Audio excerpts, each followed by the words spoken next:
자, 반갑습니다. 한국사입니다. 오늘은 지난번 시간에 배운 6.25 전쟁 이후에 우리 대한민국과 북한이 어떠한 정치, 경제 변화를 겪었는가를 만나볼게요. 지난번 6.25 결과 때 설명했지만은 북한과 대한민국 모두 이 전쟁을 그들의 독재에 이용을 했습니다. 먼저 대한민국부터 만나볼게요. 우선 이 대한민국과의 대한민국의 정치 240페이지랑 241페이지 내용을 심플하게 이승만이 어떻게 그의 정권을 연장시켜 나갔는가에 대한 이야기입니다. 일단 자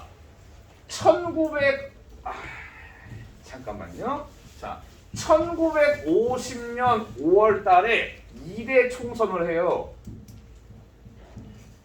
참고로 1948년 5월이 초대 총선이었고요. 왜 2년이냐? 원래 국회의원 임기는 4년인데 재헌 국회의원만 특별하게 임기가 2년이었습니다. 그래서 50년 5월 달에 2대 총선을 했는데 여기에서 이승만 계열이 대참패를 겪어요. 전체 의석 중에 고작 24석만 이승만 계열이 먹습니다. 이게 가능했던 이유는 초대 총선에서 참여하지 않았던 이 김규식 일파들, 남북협상파, 중도 우파 민족주의자들이 여기에서는 대거 출마하고 그들이 대거 당선돼서 무소속이 무려 126명입니다. 말 그대로 이승만 계열이 대참패를 했어요. 이게 왜 문제냐? 자, 복습경. 대통령을 이 당시에는 어떻게 뽑았을까요? 국회에서 간선제입니다. 국회에서 뽑았어요. 근데 이승만이 졌다고요. 이대로는 이승만이 사이즈가 안 나와요. 재선의 사이즈가 나오지 않습니다. 거기에 더해서 이게 전쟁 전에 실시됐어요. 5월 달에 총선하고 6월 25일에 전쟁 터지고 이승만 정부가 전쟁을 수행하는데 중간중간 이승만 정부의 실책들이 알려지면서 이게 이승만 정부에 대한 여론이 안 좋게 흘러갑니다. 두 가지의 사건이 대표적이고 이게 교과서에도 언급이 되어 있어요. 첫 번째는 국민 반군 사건입니다. 물론 240페이지 왼쪽에도 있어요. 당시에 전쟁이 났을 때 이제 북한군이 초반에 막 밀려오면서 한반도 남쪽에 있는 사람들을 막 징병해 가요. 그 우리가 올라갈 때 서울을 탈환하고 인천 백도한 다음에 올라갈 때 우리도 북한에 대응해서 북한에 대해 우리가 젊은 사람들을 징병당하면 안 되겠다라고 해서 우리도 자유 대한민국을 위해서 싸울 젊은이들을 예비 부대로 모아요. 이 예비 부대가 국민 방위군입니다. 근데 얘들이 국민 방위군을 편성해서 쭉쭉 올라가는데 문제는 뭐냐? 중공군, 중국 공산당의 군대가 내려오면서 우리가 후퇴를 해야 돼요. 예비 부대도 마찬가지로 같이 내려가야 됩니다. 얘네들을 놔두면은 다 북한군이 돼요. 그래서 같이 내려가야 되는데 문제는 여기에서 대구, 부산까지 북쪽에서 내려갈 때 날씨가 추워요. 1사후퇴, 한겨울이에요. 한겨울에 북쪽에서 남쪽까지 내려올 때 당연히 먹을 도시락도 필요하고 따뜻한 옷 필요합니다. 한겨울이니까. 그런데 그런 거를 중간에 삥땅을 쳐요. 당시에 이 유서 깊은 군납빈, 이 군부의 높은 사람들이 이 방한복이나 음식을 중간에 횡령해서 in my pocket, 자기 주머니에 넣어요. 즉 얘들은 어떠한 보급품이 없이 저 추운 북쪽부터 남쪽까지 내려갑니다. 그래서 중간에 굶어 죽거나 얼어 죽어요. 무려 9만 명 이상이 죽어요. 참고로 전쟁 기간 3년 동안 죽은 국군의 숫자가 14만 명이에요. 여기에서 9만이 죽어요. 이거 노 카운트예요. 14만에 포함 안 됩니다. 국군 숫자 죽은 만큼 이때 죽어요. 어마어마한 실책이에요. 이게 알려지고 또한 거창 지역에서 우리 국군에 의한 민간인 학살이 생존자에 의해서 알려지면서 이승만 정부의 여론이 악화됩니다. 이래저래 이승만 대통령이 다시 한번 해먹기에는 안 좋은 상황으로 흘러 가고 있습니다. 그래서 이승만은 어떻게 해야 되냐? 결국 바꿔야 돼요. 뭘 바꾸냐? 헌법을 바꿔가지고 자기가 할 수 있게 돼요. 해야 됩니다. 그래서 간선제는 답이 없다. 뭐가 그나마 비빌만 하냐? 직선제. 국민들이 대통령을 직접 선거해야지 그나마 이승만이 비빌 언덕이 있다라고 해서 당시에 헌법을 개헌하기 전에 먼저 이승만 세력, 이승만을 매우 다이스키하는 사람들을 모아가지고 정치 세력을 만들어야 돼요. 그래서 자유당을 만듭니다. 요 자유당은 알아두시면 좋아요. 적어도 여러분들이 이 박정희, 이승만 이런 사람들이 여당이 누구였는가? 이승만 세력의 정당, 박정희 세력의 정당 이런 정당의 명칭들은 아시는 게 좋습니다. 자유당을 만들어서 일단 이승만 세력을 자유당이라는 이름으로 하나로 똘똘 뭉쳐서 결집을 시킨 다음에 자 여기 개헌안 제출하겠습니다. 요게 직선제 개헌안이에요. 제출을 합니다. 이거를 당연히 야당과 무소속이 많은 국회에서 통과시킬 리가 없어요. 이놈의 수작을 안다. 우리는 부결이다. 부결 때리니까 부결 넣네? 그러면은 통과되게 해야지 라고 하면서 당시가 전쟁 때거든요. 전쟁 때는 임시 수도가 부산이에요. 전쟁 중에도 부산에서 국회는 열리고 있습니다. 그 이제 당시에 이승만 정부는 일단 먼저 계엄령을 선포해서 군대가 치안과 행정을 담당하게 한 다음에 그리고 이제 각종 공포 분위기를 조성합니다. 먼저 국회의원들을 간첩으로 몰아요. 너 간첩새끼 이러면서 잡아다가 때려 넣습니다. 여기에서 일단 먼저 공포 분위기를 만든 다음에 그리고 출근하는 국회의원의 통근 버스를 그대로 납치해서 자 들어가자 이러면서 회의장에 때려 넣어요. 그 다음에 회의장에 모은 다음에 자 국회의원 여러분들 지금부터 개헌안 투표를 하겠습니다. 다시 해볼게요. 자 여기에서 이 직선제 개헌안에 반대하시는 분, 찬성하는 사람 일어나세요. 기립투표를 해요. 찬성하는 사람 일어나게. 기립투표는 문제가 아니에요. 문제는 뭐냐? 뒤에 경찰과 군인들이 소총을 들고 서 있어요. 그 상황에서 자 개헌안 투표 반대하시는 분은 앉아 계세요 라고 할 때 뒤에 군인과 경찰들이 있는데 여기에서 나 반대입니다 할 사람이 몇이나 있겠냐고요.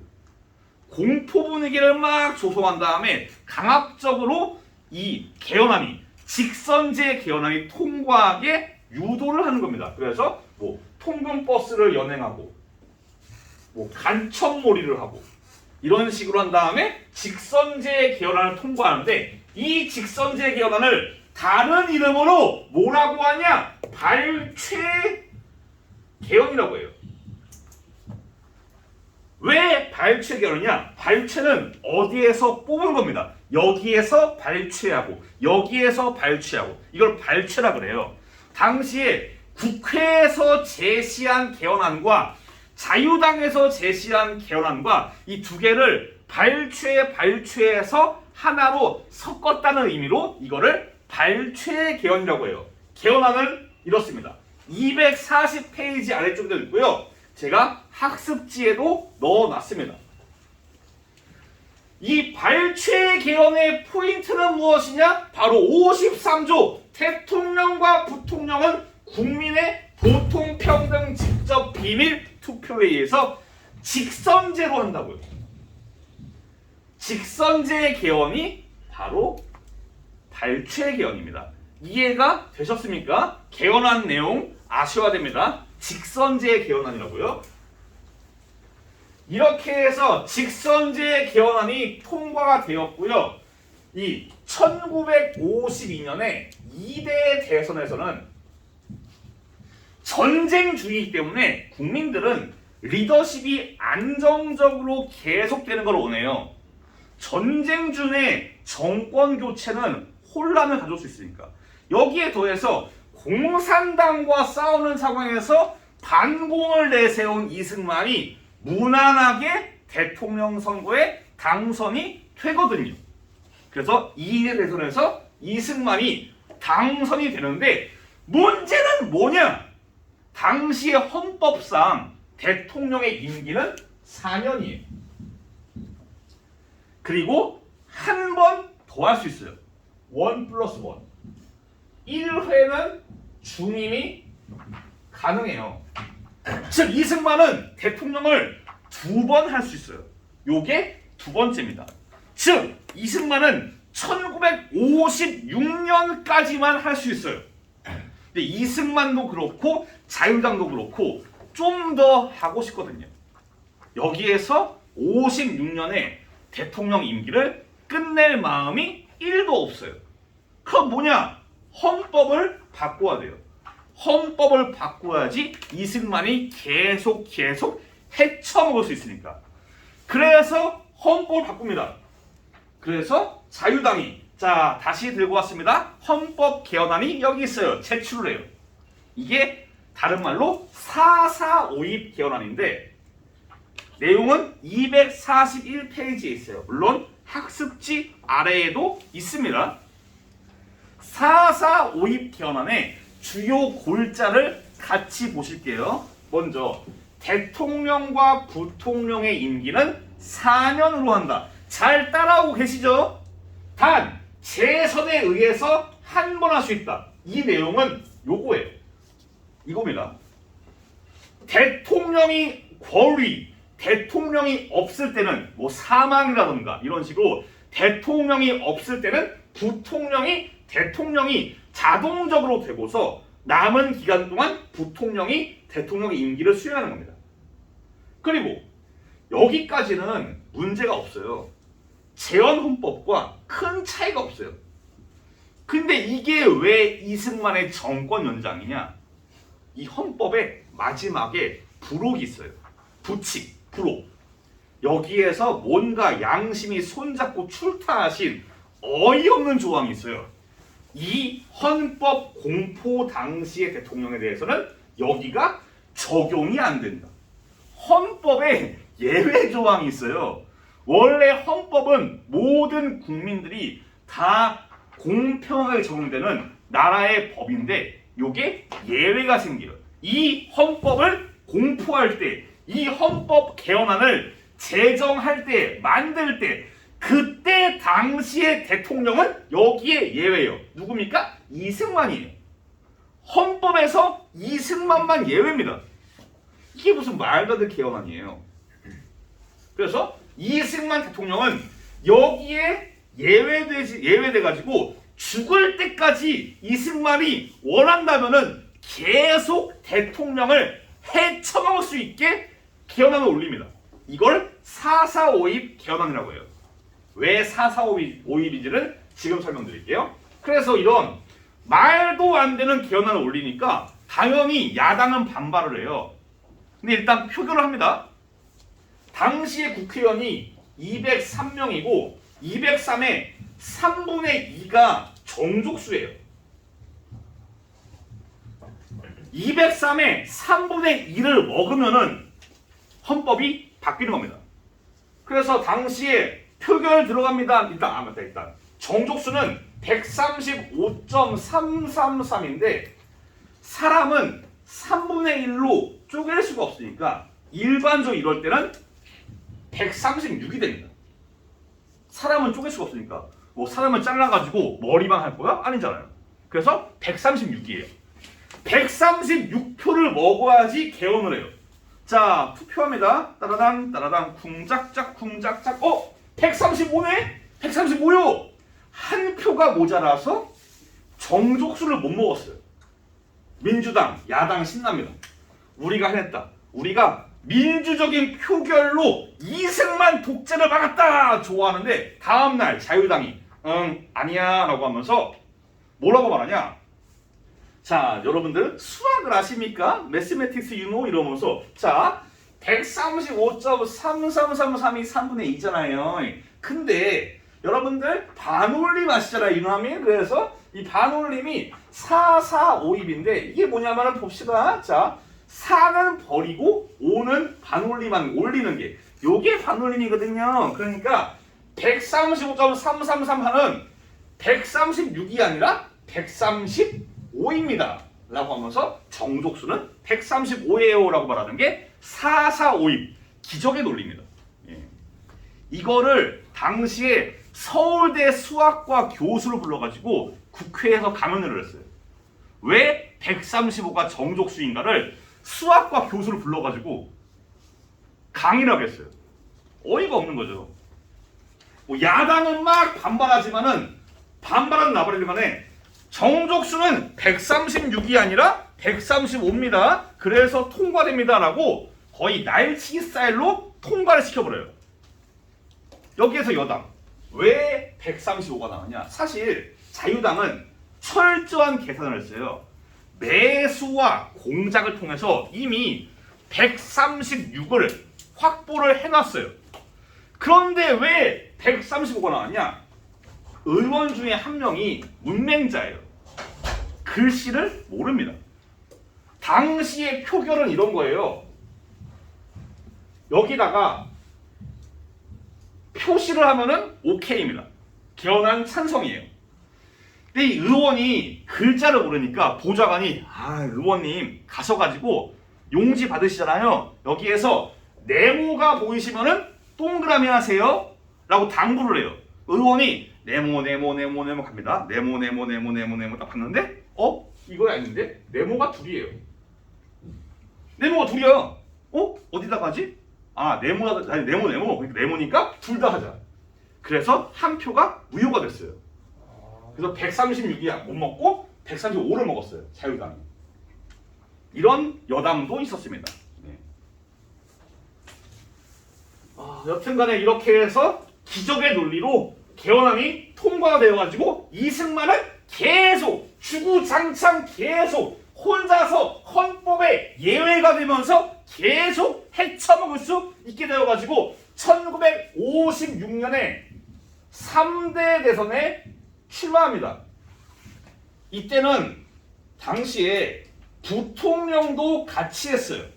그래서 3대 대선과 4대 부통령 선거를 같이 했습니다. 라인업 이승만과 신익희랑 그리고 조봉암. 부통령은 이기붕 대 장면. 이런 라인업입니다. 당시에 신익희가 어마어마한 돌풍을 일으켜요. 못 살겠다 갈아보자 이러면서 이런 우리 선거 역사에 가장 우수하게 뽑히는 표를 통해서 못 살겠다 갈아보자 8글자로 모든 걸 설명했어요. 이걸로 어마어마한 돌풍을 일으키면서 신익희가 어마어마하게 이승만을 따라가면서 정권 교체에 나오나 했는데 이분이 유세중에 돌아가십니다. 그럼 이제 이승만과 무소속의 조봉암 둘의 대결이에요. 여기에서 자유당은 게임 끝났다. 신익희가 죽었으니까 이제 우리 이승만 박사님이 발로 해도 이긴다. 우리가 조봉암 못 이기겠냐? 완전히 안심을 해요. 근데 뚜껑을 열어보니까 조봉암이 무려 30%를 먹어요. 어마어마한 약진이에요. 게다가 심지어 부통령은 장년이 당선돼요. 이게 왜 타격이냐? 아까 개헌안에서 대통령이 죽을 때는 부통령이 해요. 문제는 이승만 대통령이 언제 정치에 데뷔하냐? 독립협회예요. 이분 나이가 많아. 이때 거의 70이야. 이승만 대통령의 연세가 당장 다음날 죽어도 이상하지 않은 나이예요. 그러니까 이승만이 죽었을 때 부통령이 자유당에 있어야지 자연스럽게 정권 연장이 되는데 부통령이 민주당이야. 이러면은 이승만 사망하면 자연스러운 정권 교체가 나오거든요. 이걸 원하지 않아요. 이것 때문에 나중에 4.19 혁명의 계기가 되는 3.15 부정선거가 이렇게 나오는 거예요. 여튼간에 이런 상황이에요. 완전히 깔보고 무시했던 조봉암이 30%를 먹었어요. 안 되겠다. 이거를 놔두면 안 되겠다. 라고 해서 정치적 라이벌로 떠오른 조봉암을 죽여버립니다. 심플하게. 국가보안법 위반으로 조봉암을 처형시켜버려요. 사형. 그래서 조봉암을 사형시켜버립니다. 그리고는 이제 계속 정권 유지를 위해서 반공을 몰고 가면서 나라 분위기를 공산주의에 반대하는 여론으로 이끌면서 이승만이 자기의 정권을 확고하게 다집니다. 예를 들면은 국가보안법을 개정해서 간첩의 범위를 넓혀요. 이제는 누구나 다 빨갱이, 누구나 다 간첩. 전마 자네 빨갱이네, 전마 자네 간첩이네. 이런 식으로 간첩몰이를 정부 마음대로 할 수 있게 그렇게 바꿔버립니다. 범위를 넓혀버려요. 그리고 정부에 대해서 반대되는 기사를 써대던 경향신문을 폐간시켜버립니다. 그래서 여론과 언론을 꽁꽁 묶어버려요.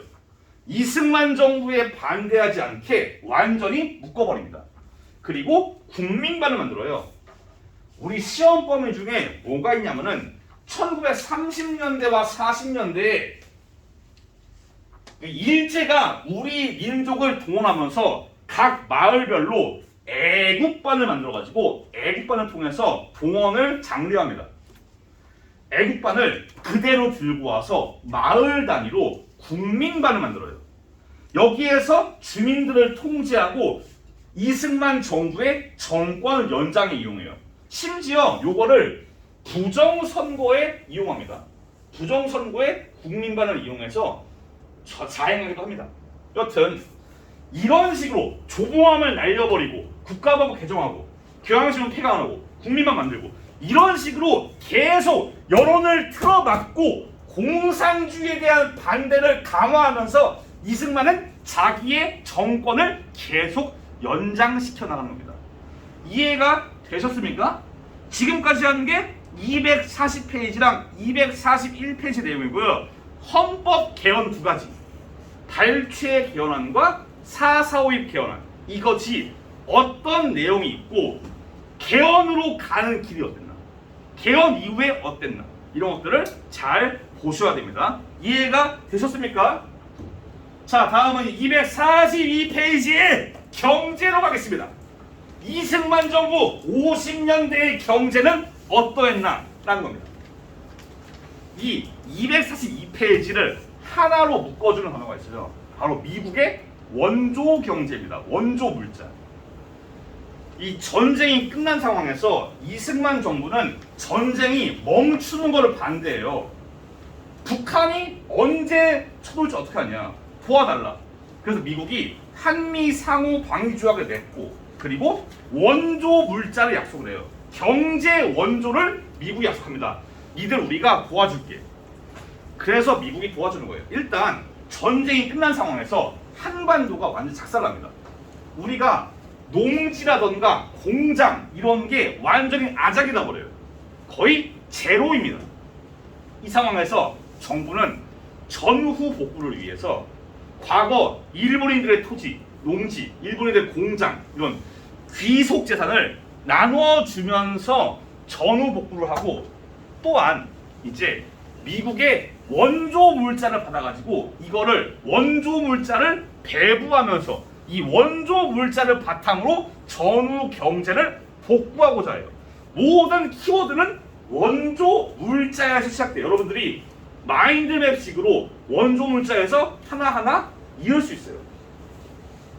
미국은 뭘 원조했냐? 자기들이 남는 농산물. 미국은 원체 땅덩어리가 커가지고 농산물도 어마어마해요. 거기는 혼자서 농장을 만드는데 혼자서 농사짓는 농장이 강서구만 해요. 비행기로 농약을 뿌려요. 비행기 타고 가지고 농약을 촥 뿌립니다. 거기는 강서구만 한 땅이 옥수수밭이야. 들어가면 죽어요. 길을 잃거든. 항상 농장 앞에다 써 있어요. 들어가지 마세요. 이 안에서 변사체가 나오고 이런 경우가 많아요. 그냥 들어갔다가 길 잃으면 사망이야. 강서구가 다 옥수수밭인데 길을 잃은 거예요. 여튼간에 미국이 그러니까 농산물이 많고 미국이 남는 농산물 버릴 거 그냥 줄게 이런 느낌으로 남는 농산물을 다 우리한테 넘겨줍니다. 그 잉여 농산물을 제공받은 미국은 뭘 주냐? 세 가지를 줍니다. 밀, 면화, 설탕 세 가지의 농산물을 주는데 저 세 가지의 공통점이 있어요. 하얘요. 밀에서 나오는 밀가루 하얗습니다. 설탕 하얘요. 선생님 그 설탕은요? 설탕 하얘요 원래. 면화, 면티는 원래 하얀 티입니다. 그래서 세 가지는 다 하얘요. 이 원조 물자를 그냥 가져온 게 아니라 받아와서 우리가 나름대로 공장에서 만들어요. 밀은 빻아서 밀가루를 만들고 면화는 가공해서 면방직을 만들고 옷감을, 설탕은 잘 정지합니다. 그래서 원조 물자를 바탕으로 하는 이런 300산업 세 가지의 하얀 상업이 발달을 해요. 원조 물자를 바탕으로 우리가 공업을, 공장을 막 돌리는 겁니다. 또한 이때 밀가루가 막 들어오면서 우리의 식량난이 해소됩니다. 이 당시는 정부에서 밀가루 음식을 장려해요. 부산의 밀면 이런 거 있잖아.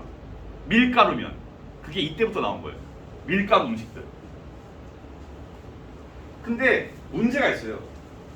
우리가 지금 경제적으로 배웠나? 통합사회 시간에? FTA 아직 안 배웠나? FTA를 맺어가지고 자유무역을 해요. 칠레의 포도, 캘리포니아 오렌지 이런 걸 가져오는데 이게 우리나라 메이드 인 코리아랑 가격 경쟁이 안 돼요. 아까 말했잖아. 여기서 뽑아내. 어마어마하게 뽑아내니까 가격 경쟁이 안 돼요. 그래서 우리나라 농민들이 반대합니다. FTA 반대한다 이러면서. 왜 그러냐? 가격 경쟁이 안 되니까. 이 얘기를 왜 하냐? 외국에서 농산물이 싸게 들어오면은 우리나라 농업은 타격이에요. 근데 이거 무상 원조예요. 공짜라고요. 미국이 공짜로 농산물을 줘요.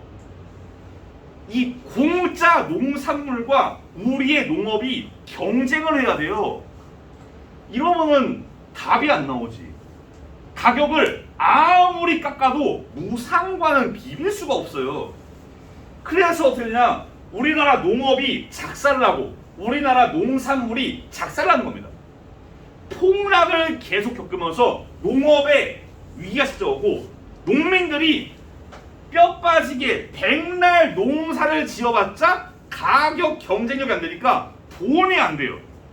농사 지어서 뭐하냐 이렇게 되면 그냥 노동자가 되자. 도시로 모여들면서 공장에 취업합니다. 이러면서 도시화가 좀 진전이 됩니다. 네. 근데 이게 또 바뀌어요. 미국이 처음에는 무상으로 자 무상 드립니다 하다가 야 대한민국아 미안한데 더 이상 무상을 못 주겠다. 바꾸자. 유상으로. 무상 원조에서 유상 차관. 나중에 갚아야 됩니다. 바뀌어요. 안 갚아도 되는 거랑 갚아야 되는 거는 정부에서 무게감이 달라요. 나중에 갚아야 되는 거니까 이승만 정부가 부담을 많이 느끼고 이게 경제 위기로 찾아옵니다. 50년대 말은 그래서 대한민국 경제가 경제 위기에 빠져요. 이것도 뭐랑 연관되어 있냐? 4.19 혁명이다. 50년대 말에 경제 위기로 이승만 정부에 대한 지지가 확 떨어지고 그 결과 그 불만들이 혁명으로 나온 겁니다. 연계가 돼 있어요. 또 이 물자를 분배할 때 앞서 말한 일본인들의 재산 그리고 또한 아까 말한 원조 물자 이거를 나눠줄 때 정부가 공평하게 N빵이 아니에요. 아무래도 그랬잖아. 누군가는 이쁘고 누군가 미워요. 아 정말 자네 아 미워 너 조금 줄게. 너 예쁘네 많이 줄게. 이런 식으로 이승만 정부가 자기한테 잘 보이는 기업한테 물자를 퍼부어줍니다. 이런 정경유착, 정치와 경제가 끈끈하게 엮이면서 경제계열에서는 뇌물을 바치면서 물자를 받고 정치계는 주면서 재벌들이 탄생하는 배경이 여기에서 출발합니다. 이때 기업들이 많이 성장했어요. 300산업으로. 대표적인 게 삼성. 삼성의 시작이 이병철 어르신의 제일제당이에요. 제일제당. 제당. 이때 성장한 거예요.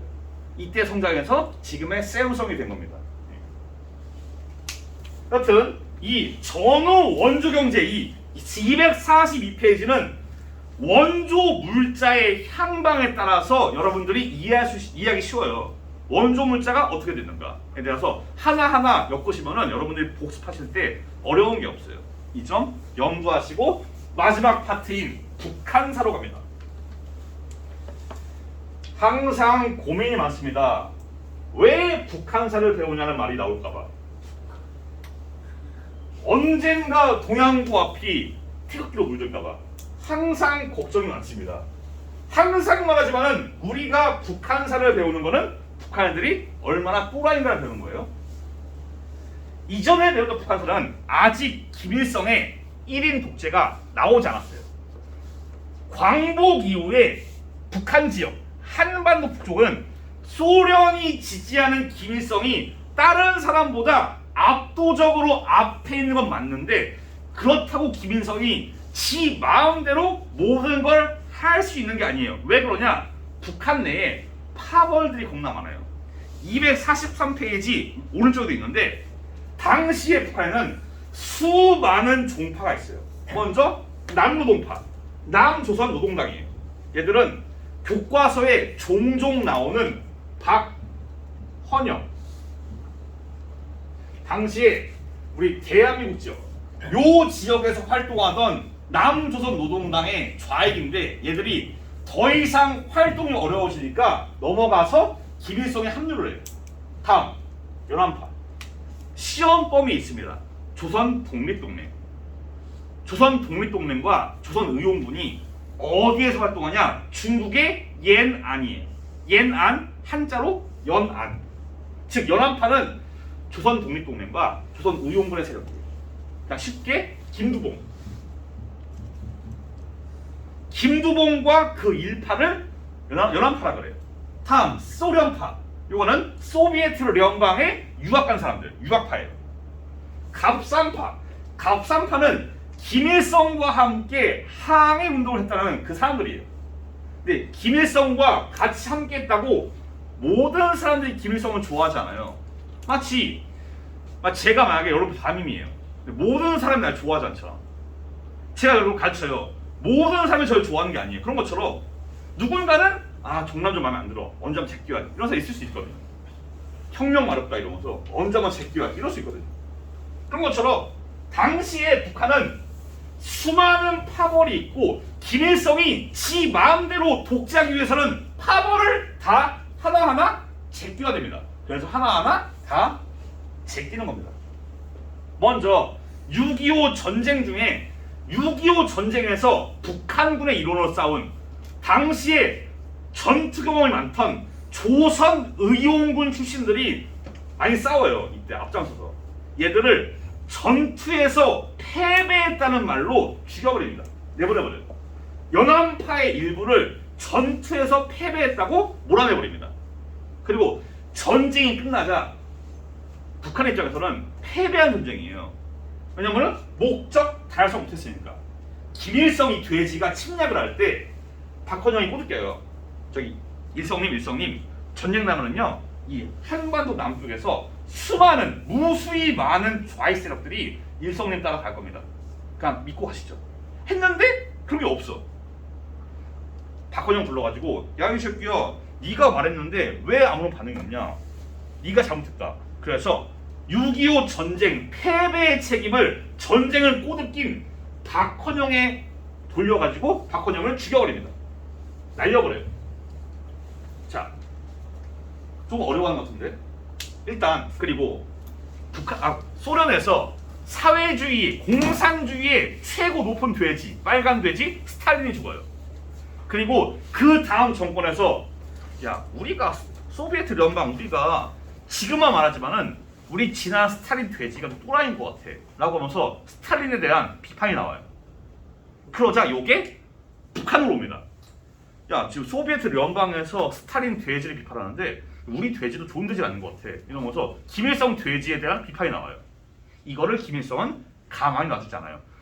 나를 비판해 새끼들아 죽어 이러면서 김일성 숭배를 비판했던 일파들을 다 날려버립니다. 소련파, 연안파. 나중에는 자기와 함께했던 갑산파도 조지면서 종파들을 하나하나 날려버리고 김일성 외에는 어떠한 지도자와 어떠한 종파도 없이 다들 김일성은 빨개 그렇게 시킵니다.